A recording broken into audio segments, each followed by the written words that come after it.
Europe 1. Vous écoutez Culture Média sur Europe 1, c'est tous les jours de 10h à 11h30 et il parle même pendant la pub, vous l'entendez. C'est Michel Bougelin. Votre micro était ouvert, Michel. Mais je fais ce que je veux. Je suis invité. C'est passionnant. Vous savez que si vous venez chez moi, vous aurez le droit de parler comme vous voulez. Non, mais le problème, c'est qu'on arrive au milieu d'une anecdote. Donc pour les gens, c'est trop long. C'était bien pourtant, j'ai pas la chute du coup. Bah, Non, parce que monsieur aime les livres. Alors je lui raconte Michel Bougelin et Jeanne Chéral sont les invités de Culture Média parce que vous pourrez les applaudir au Festival de Ramatuelle du 29 juillet au 12 août. Vous voulez faire votre anecdote Non, c'est trop long. Mais non, simplement les livres m'ont sauvé la vie, moi. Donc je dois tellement aux livres. J'ai un tel amour des livres. J'en ai partout dans ma chambre. Ah oui. Il y a plein de livres que j'ai pas encore lus, mais ils sont là, ils me protègent. Je comprends pas les gens qui lisent des livres. Une fois qu'ils les ont lus, ils les donnent. Ah oui, je trouve ça terrible moi aussi. aussi, j'ai du mal. C'est terrible. Nicolas Caro, il fait ça. Nicolas Caro le fait un peu. Nicolas, il Nicolas, il en a trop. Nicolas, on lui en offre énormément, évidemment. Non, mais ceux que vous aimez, vous les gardez, non? Je ramène plus que les chefs-d'œuvre chez moi, sinon ça Ouais, déborde. vous triez, quoi. Ah oui, c'est ça, il est obligé. Bon, et alors, vous voulez nous parler d'un chef-d'œuvre aujourd'hui? Un très très bon roman en tout cas. Très, très ça bon. veut dire qu'il l'a donné, ça, ce livre. Il l'a pas gardé, celui-là. Non, il l'a pas gardé. C'est maintenant. Allez-y. Allez, c'est Joyce Maynard, Ah. écrivaine américaine géniale, Ouais. et qui a publié là récemment chez Philippe Ray un livre qui s'appelle L'influenceuse. Et comme son titre l'indique, ça parle d'une influenceuse qui s'appelle Tammy Partridge. Elle a la vingtaine. Enfin, pour l'instant, elle n'est pas influenceuse. Pour l'instant, elle aimerait bien être influenceuse.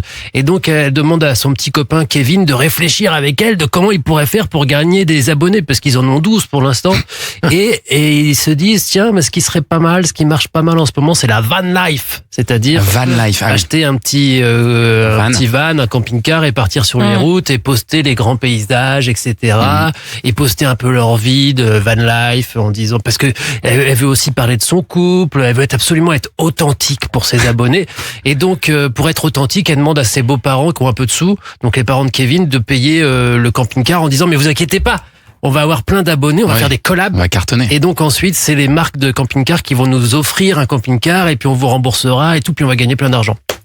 Les parents de Kevin disent OK, allez-y. Ils partent. Kevin, lui, Instagram, les réseaux sociaux, bof. Mais la route, ouais, ça lui plaît bien. Sauf que Tammy, très vite, elle joue le jeu de l'influenceuse à fond. C'est-à-dire qu'elle parle pas seulement des grands paysages qu'il ne voit que très rarement, parce que la plupart du temps, ils sont sur l'autoroute, en fait.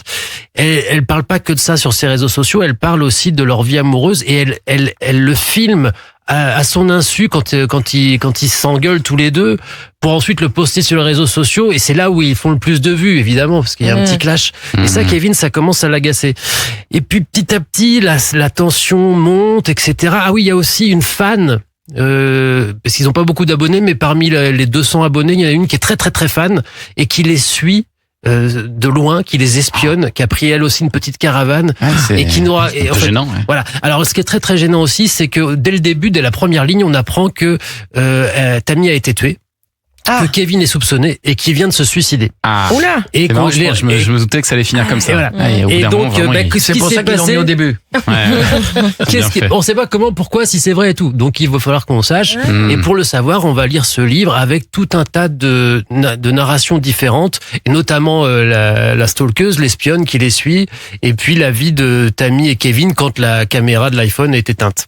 Voilà. Et donc, ça vous a plu? Et c'est très très bien. Traduit par Laurence Richard. Ça s'appelle L'influenceuse de Joyce Maynard. Ça vous a donné envie, Michel Bougelin? De lire ça? Oui, mais j'ai tellement de retard que... C'est tellement de trucs à lire, là. Oui, c'est un enfer. Il fait 180 pages. Ah oui, rapide. Ah ouais, quand même. C'est tendu, c'est court. Bon, on va écouter un petit peu de musique maintenant. Un homme heureux de William Scheller. Ça vous dit quelque chose ou pas, ça? Et moi je te connais à peine, mais ce serait une veine qu'on s'en aille un peu comme eux. Et pourquoi je vous fais écouter William Scheller qui chante Un homme heureux seul au piano à la télévision? C'est parce que ça a été un déclic pour vous, Jeanne Chéral, il paraît. Ouais, quand cet album Scheller en solitaire est sorti, j'avais 12-13 ans. Et ça a été un choc artistique. C'était d'ailleurs le premier CD que mes parents ont acheté. C'était le tout début des compact disques. Et je l'ai écouté, je l'ai usé jusqu'à la corde. Et j'ai repris toutes les chansons comme ça à l'oreille de ce disque. C'est comme ça que j'ai appris le piano, en fait. C'est vrai?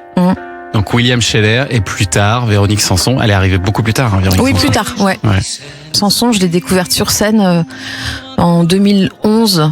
Et j'ai été totalement percutée d'amour.